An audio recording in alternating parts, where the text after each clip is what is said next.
Good evening. Welcome to another edition of Business Today, where we talk about the ins and outs of business and have market discussions as well. Today, we are kicking things off as per usual with the personality segment. And as for the personality segment, we are taking a look at a very interesting industry, an industry that is vital to our nation, in particular. Being an island nation, we have the sea all around us, and shipping is one of the key things that keep our economy going. So today, to talk to you about shipping and shipbrokering industries, we brought in a couple of experts. Let's take a look.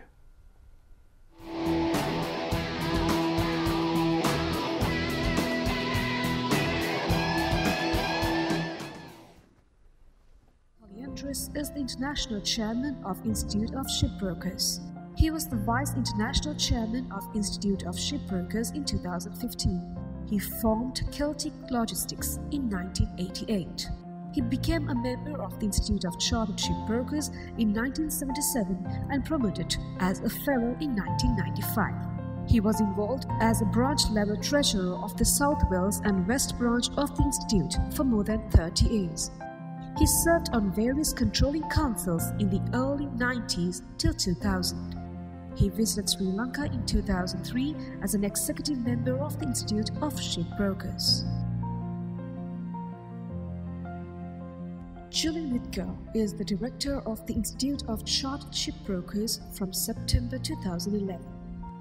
She was the head of business intelligence at Polestar Space Applications and latterly working with the European Naval Force in the Gulf of Aden as part of the naval response process to vessel attacks on commercial shipping. Julie holds a BSc in Maritime Business with Maritime Law from the University of Plymouth. Julie was Communications and Marketing Manager for V Holdings Limited. Then she functioned as the Planning and Development Manager of the Nautical Institute, UK. All right, so Mr. Theo Coliandris and Mrs. Julie Lithgow are here in the studio with us. Welcome to the show. Thank you. All right, so shipping is a very interesting subject for a lot of us, and it is one of the main trades of the world, as Ms. Julie was saying to me a little while ago, 90% of the trade. So how did you two actually come to be involved in the shipping industry? Well, I am a chartered shipbroker. I joined shipping companies when I was 20 years of age. Wasn't quite sure what I wanted to do, but shipping sounded an interesting profession. And then the company I was with sort of wanted me to get qualified as a shipbroker. It adds to your experience overall. So here I am, 46 years later. Can't do anything else, I'm afraid, but I am a shipping man through and through. What about you, Ms. Lithgow? Well, I studied archaeology at university, my first degree, and then afterwards, strong parents said you better go out and be a lawyer or a doctor or an accountant, and I found maritime law. And in discovering maritime law, I discovered the shipping industry, and it really caught my imagination. It's this unseen industry that has developed the world for the last 500 years and continues to do so. And it feeds the world's population, it clothes the world's population. It's impossible not to be continually enthused by it. Now, the Institute of Chartered Shipbrokers is an organization that you are both are part of. And I see a medal as well. It is the Chairman's Medal? Correct, yes. Yeah, so what exactly does the ICS do? We have 4,000 members worldwide, and we educate, and there's benefits to membership with the branches worldwide as well. Working within a branch, networking with each other. I would call it a family of shipbrokers and shipping activities worldwide. All right. Now, how long ago was ICS founded? So we were founded in 1911. In a place called the Baltic Exchange. The Baltic Exchange was and what we call an open cry market. It was a place where people would go, and on this trading floor they might be a ship owner looking for cargo or a cargo owner looking for a ship to transport his goods. And the Institute was founded by some people who worked on that trading floor who said we should have a system of examinations and qualifications to govern our profession, because it's a very important profession. The vessels are worth $100 million, the cargo on board them are worth $100 million. So you need to have experienced and qualified professionals helping you make these enormous deals. The other part of shipping is, of course, you have this massively expensive asset, and it sails over the horizon with your cargoes on board. So you really want to feel trust in that whole chain and system. So when the Institute was founded in 1911, we were given a royal charter by the then King in England, who acknowledged that what the Institute was doing was a really positive step for our industry. The UK is also an island nation, and so we'll be celebrating the centenary of that royal charter in 2020. 2020, so 100 years right now, it's 98. Yeah, it's more than 100 years since we were founded, but yes, it's 98 years since we were given the royal charter, this kind of mark of credibility, this kind of kite mark of what you do is important, it's valuable, it's required. Yeah.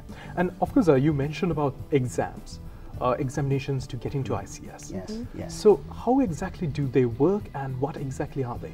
They've actually altered over the 40 odd years since I took them, that the methods of getting there have changed, but we've developed different stages where we start with a foundation diploma, an advanced diploma, and that can then lead to what we call a professional qualification examination to become a member of the Institute, promotion to fellowship.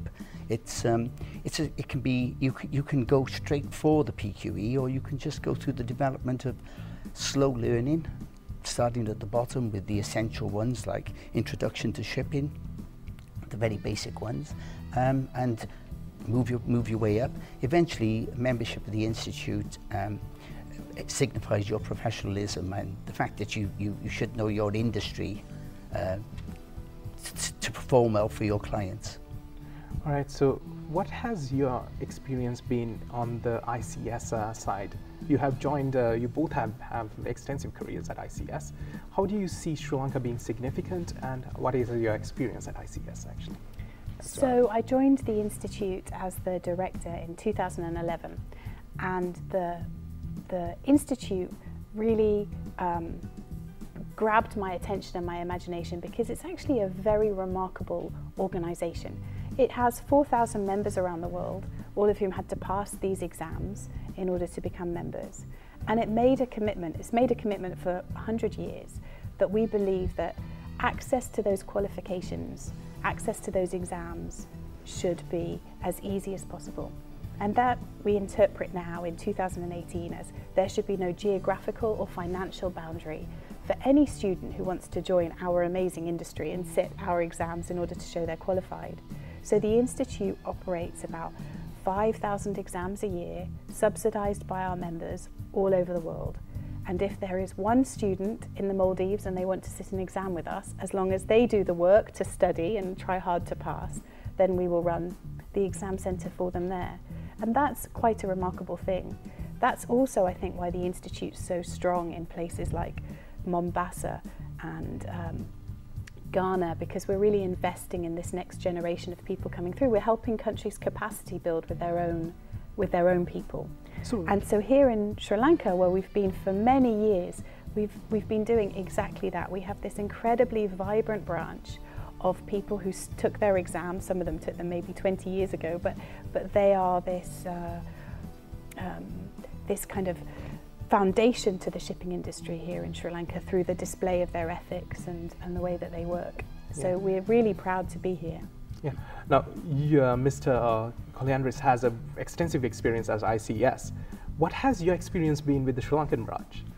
The branch was formed in 1987. Prior to that, as you can see, we were just a UK-based institute, but slowly but surely the branches have come to the point where we are now worldwide with branches in 28 different areas. My first visited Sri Lanka in 2004 when I came here for Executive Council at the time.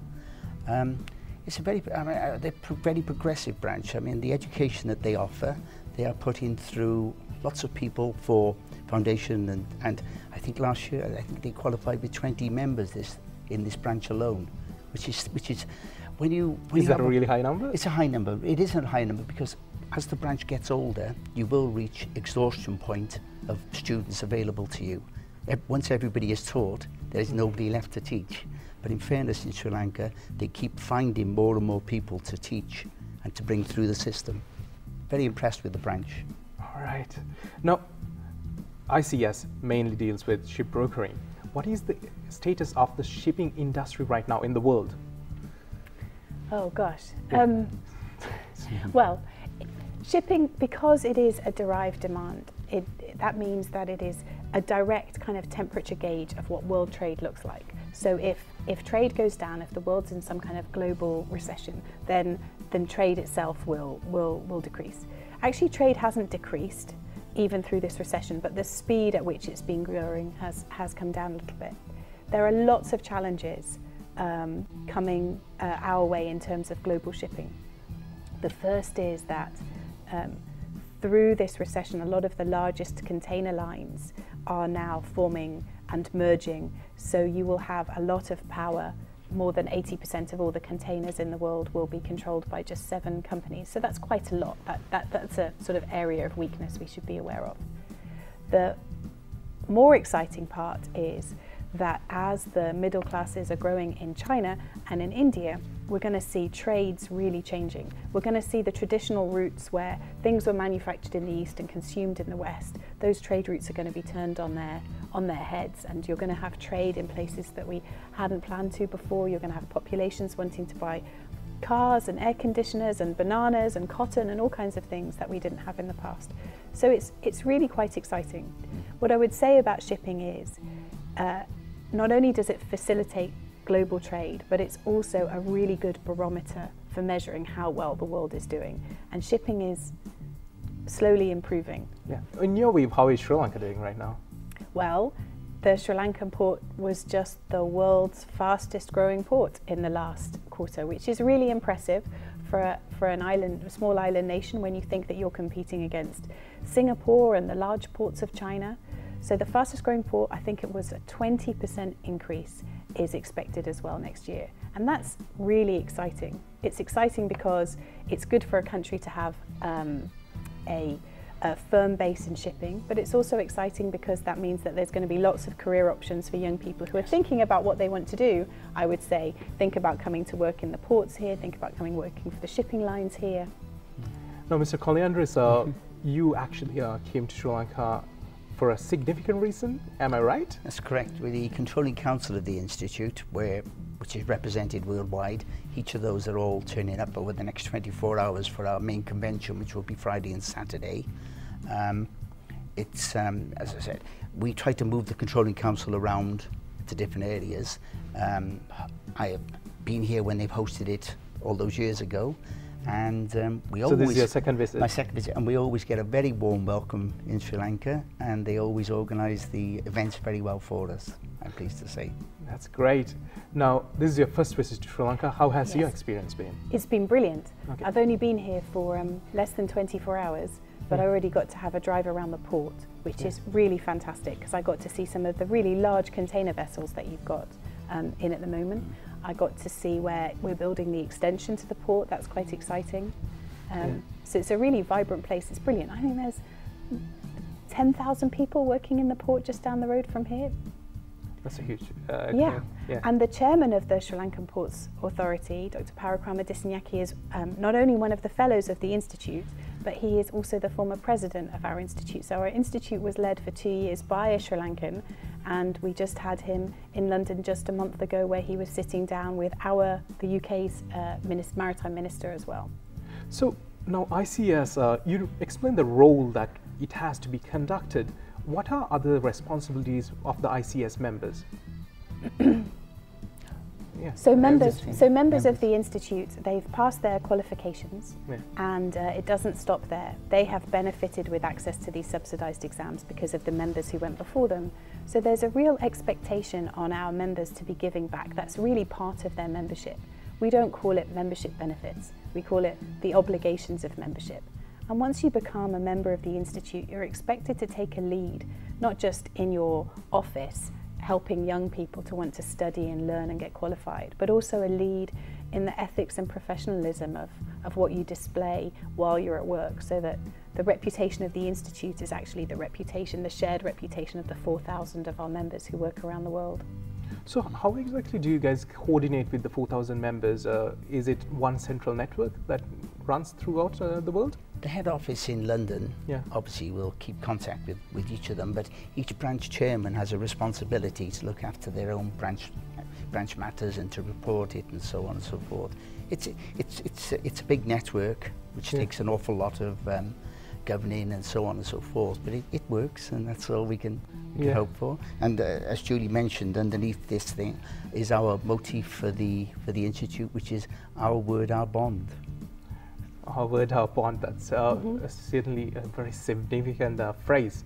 Now, how important is trust between the members when you're shipping? So trust is a fundamental part of shipping. Yeah. If you're going to fix a deal with somebody, you're fixing a deal for cargo you physically haven't seen on a vessel you physically aren't going to see. So you need to trust all the people in that supply chain, everyone from the broker that helps you charter the vessel or place the cargo to the person who's the broker who sold you the fuel, because it's quite important that the fuel on board your ship is adequate for what you need, all the way through to the insurers, the classification society, and here in Sri Lanka the port agents. So port agents are the people who would represent the shipping line or the owner or the cargo owner in these far-flung places all over the world to say, yes, your cargo's arrived in good quality and it's now being delivered onto trucks and going off into the hinterland. So trust is a really fundamental part. And the phrase, our word, our bond, has been part of shipping for hundreds of years. It says, I shake my hand with you and then we take this commercial adventure together while the vessel is, out to sea carrying this cargo. now, talking about the vessels themselves, what are the costs and income associated with them? Of course, you mentioned a couple of those in the beginning. Now, when you're going on a ship, the cargo is sold off. What else is associated with the cost, actually with the income and the costs? Its income will totally come from the freight that it earns. It's not economical for a 100,000 tonner to carry 70,000 tons of cargo, because proportionally it'll burn bunkers and so on. The costs involved, and Julie touched on port agents. The port agent's role is to get all the costs together, the port disbursement costs, which are relative to the size of the ship. For example, a 100,000 tonner in Sri Lanka may cost 160,000 equivalent rupees to pounds, but then it can cost in UK £300,000. Port disbursements vary all over the world. So as a shipbroker, when you charter a ship, this is very fundamental to the chartering, that the sea freight reflects the voyage, the cost of the voyage, and hopefully the owner would like to make some profit. Yeah. It's not always possible. Sometimes ships move around the world for ballast reasons, to get back into a better position on a lost leader position. But generally, a decent shipbroker will do the best deal he can for the cargo owner, but the best deal he can for the ship owner as well. So that both parties are very happy with the deal, and both people come out of it also feeling that they've made some money and it's been a lucrative adventure. Now, talking about ICS itself, to gain the membership, you have to sit for an exam.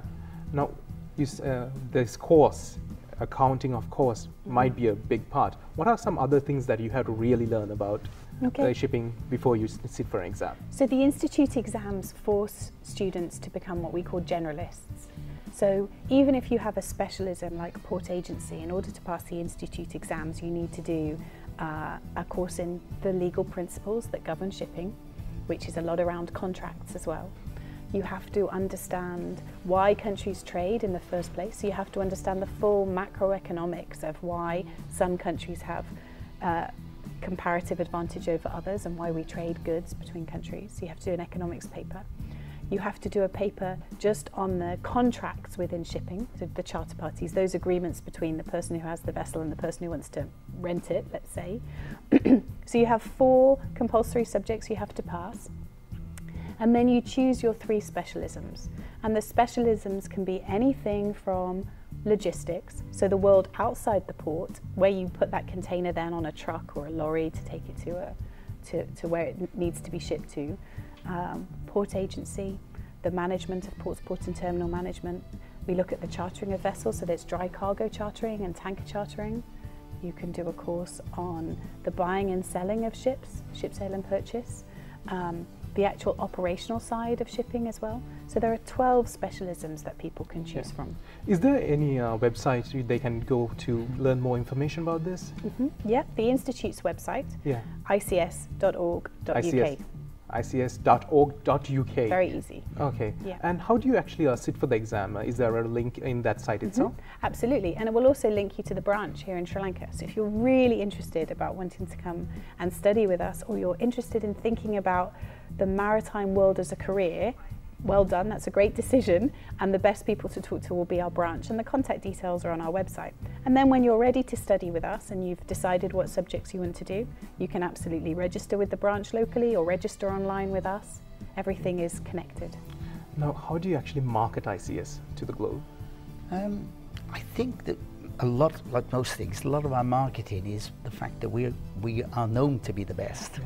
You don't market something that is already proven in some respect. We touched on the growth of certain areas of the world, and if there's any industrialization or any improvement in anywhere in the world, the next thing that follows is professionalism of those people who are working within those trades. So it would be natural to link really industry with us. I think Sri Lanka does that quite well as well, that it's now expanding to membership of the Institute, to associated companies. Julie talked about one in particular. We change our examinations, our syllabus quite often over the period of years, and we brought in port and terminal management, and made these people members, because cargo handling became as big a proportion of our industry as the people who were actually chartering the ships. Right. So this is that where was a challenge you had to exactly. face. It's looking outside of what we do today and saying, where is our education good? How do we adapt our education to suit these different avenues of the industry? Now, Mr. Lithgow, in terms of adapting, you have to foresee the challenges that will come down the pipeline. What do you see as being challenges for the shipping industry? We are a service industry. Yeah. You mustn't forget that. As much as insurance, banking, everybody else is a service industry like us, and we are totally reliant on the world trade. We are trading factors. We're going through little situations now, which could be down to Donald Trump's tax changes. It could be down to Brexit. All these things do affect shipping, and we in turn have to go with it. I think it comes down then to the companies themselves, the individual shipping companies. They train their staff up, and then they direct those people in the way that they get the best out of them in what is there left as a market for them to control. All right, so what do you see as proposed improvements that we can actually make to the shipping industry? Improvements to the shipping industry? Yeah. Do you have any? Well, the shipping industry is so ancient in the way that it's worked, and it's always evolved into whatever the world needs. Yeah. So I was saying at the very beginning, I studied archaeology when I first went to university. And have you heard of Stonehenge in the UK? It's a prehistoric monument. And nobody knows what it does. No, we don't know what it does, and we don't even know if the people who built Stonehenge had language. But in the burial mounds there's gold and there's lapis lazuli, and it shows us that prehistoric man was trading. He was trading as far as Egypt, he was trading as far as Norway. So shipping and trade has been the way the world has been shaped thus far. I mean, this is why countries are the countries that they are, and because of the way that we trade. So I think that there are some short-term challenges to world trade, but the optimistic thing I would say is that the way that the world is going to develop in a positive way is going to come down to trade. It's going to come down to shipping by sea. You don't go to war with your trading partner very often, and so the more that we trade, the more interdependent that countries become on each other, and shipping being 4,000 times more efficient in the way that it transports cargo compared to planes, for example, means that I think that shipping continues to be quite a force for good in the world, and as trade increases, you'll see that shipping will continually evolve to meet the requirements of the world. All right, thank you, Mrs. Julie Lithgow. That was very informing, and thank you, Mr. Theo Coliandris. That was great to talk about the shipping industry. It's something that we haven't featured much on the show, but it's a really important industry. Now we are heading for a short break. Nisanga will be with you after the break to talk you through a very interesting market discussion, so stay tuned in.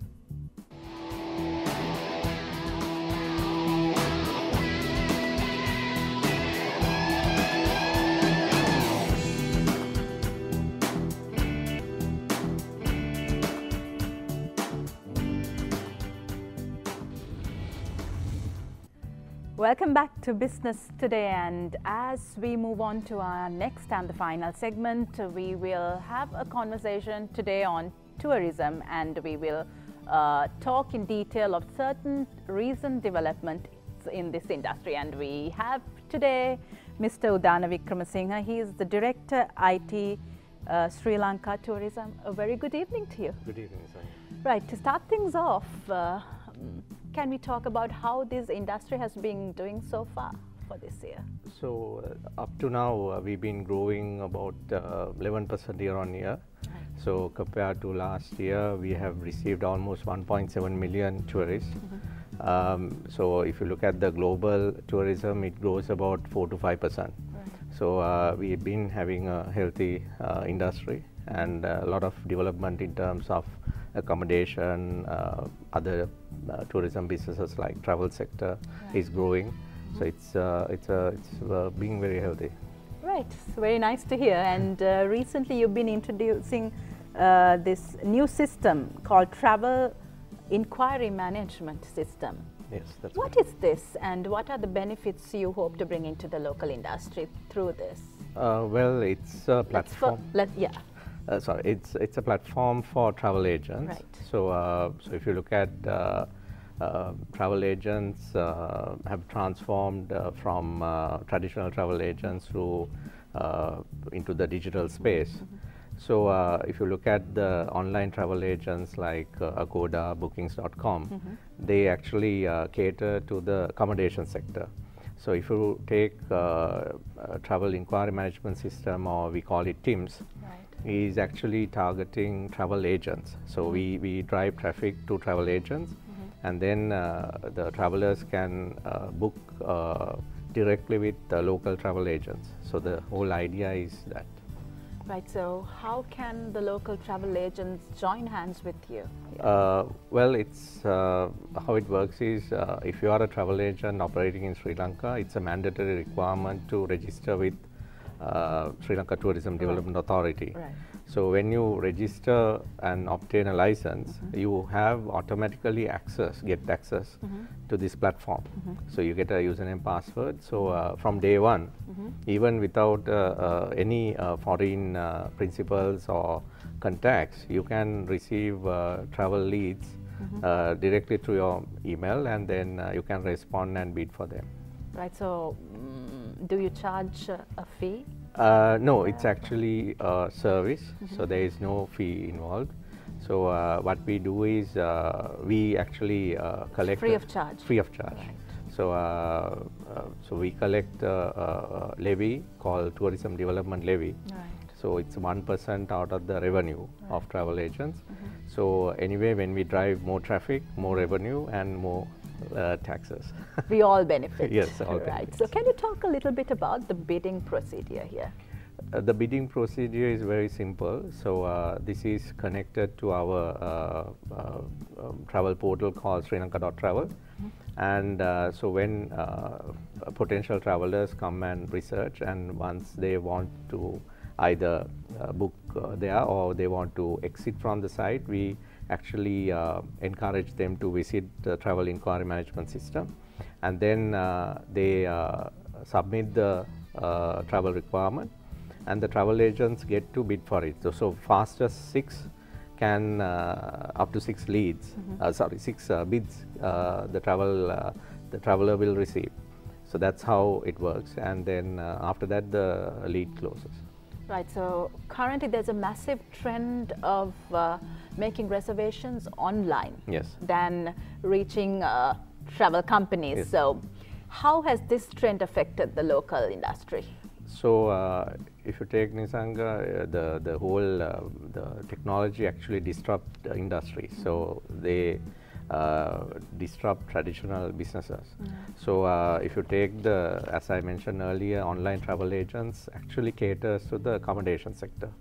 So what we are doing is driving traffic to travel agents. So travel agents, so it's a national platform built by national entity, tourism entity.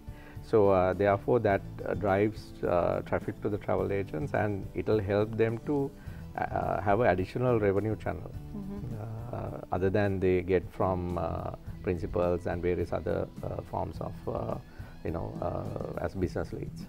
Right, so this travel inquiry management system will certainly help our travel agents. So how many countries have deployed this system so far? So at the moment, if you look at globally, we are kind of unique. There is no travel inquiry management system deployed by National Tourism Organization. Authority. Yeah, so if you go to even more developed economies, you don't have this type of a system deployed by a tourist board. Right, so we spoke about the benefits and how you will promote this for travel agents. How about the potential travelers? How can they use this platform? So, so travelers, there are two ways. One is people who come directly to our travel portal. They are directed to this platform. That is one way, and the other way is we are working with Google Singapore to directly drive traffic to this platform. So they use, Google has different technology platforms, from their search engines to display networks, YouTube. So those platforms actually drive traffic to this platform. Right, so you just mentioned that it's a unique system and you've just introduced it just a couple of months ago. So there's definitely room for improvement. So how do you hope to further develop this system? Well, Nisanga, the platform currently only caters to customized travel requirements. So you can submit and they bid for it. So what we are planning to do is, one area is to have pre-packaged tours featured. So travel agents can publish their tours there, and then they can get leads out of this. And also we want to add technologies like big data, so that we analyze and target travel patterns, and then use that for our advertising. So that will improve the efficiency of the booking process. Right. At the same time, Airbnb has become very, very popular across the globe. So how has this affected our local industry? Well, Airbnb mainly caters to homestays and very small accommodation providers. So it has actually helped the industry because it drives traffic to Sri Lanka. How about the hotels? Hotels, of course, not many hotels are featured there, because actually Airbnb targets only small, tourism businesses like the accommodation sector. But the issue is some of these places are not registered. And the quality is there's an issue. So we are working with and we have spoken to Airbnb. And safety. And also we also have deployed certain technologies to monitor these people who are registering, because it's a mandatory requirement to register with us. So there is it's not a voluntary requirement. So if you are operating a tourism accommodation, so that is, it should be registered. So therefore we monitor, and then we actually help them to register with SLTD and ensure the quality and standards. Right. So enhancing technology is very, very important in the current business environment. So how equipped are we when you compare with the region and to be competitive with the region? Yeah. So we have been working on different strategies, and we have been looking at our competitors to see what sort of technologies that we use. So for example, we about 2 years ago, we moved our licensing platform totally, the licensing process totally to the online licensing platform. So so that we facilitate the tourism businesses so that they can easily register online. So like that, we have a technology deployment plan to ensure that it increases the efficiency of the tourism industry. Plus, we want to encourage the private sector to develop various technologies around tourism, either to increase the footfall to the country or to monetize the existing traffic. Right. So, my final question to you is, can you briefly talk about the other technologies you have introduced to assist travelers? Yeah. So, we are in the process of launching our national mobile app. And also revamping our sites to ensure that we give the maximum, you know, the usability for our travelers. So the idea is, and also we are planning to launch a kiosk platform so that the travelers can get information wherever they go. So like that, there are many different technologies that we have looked at. So slowly you will see different technologies being implemented, and we want to encourage, again I want to reiterate that we want to encourage the private sector to invest in technology around tourism. Right, so it's great news for local travel companies, and it was indeed lovely having you with us today. Pleasure. Thank you very much for being Pleasure. with us today once again. Thank you. Right, with that we will wind up for today, and we will see you next week, same time on Channel I. Take care and good night.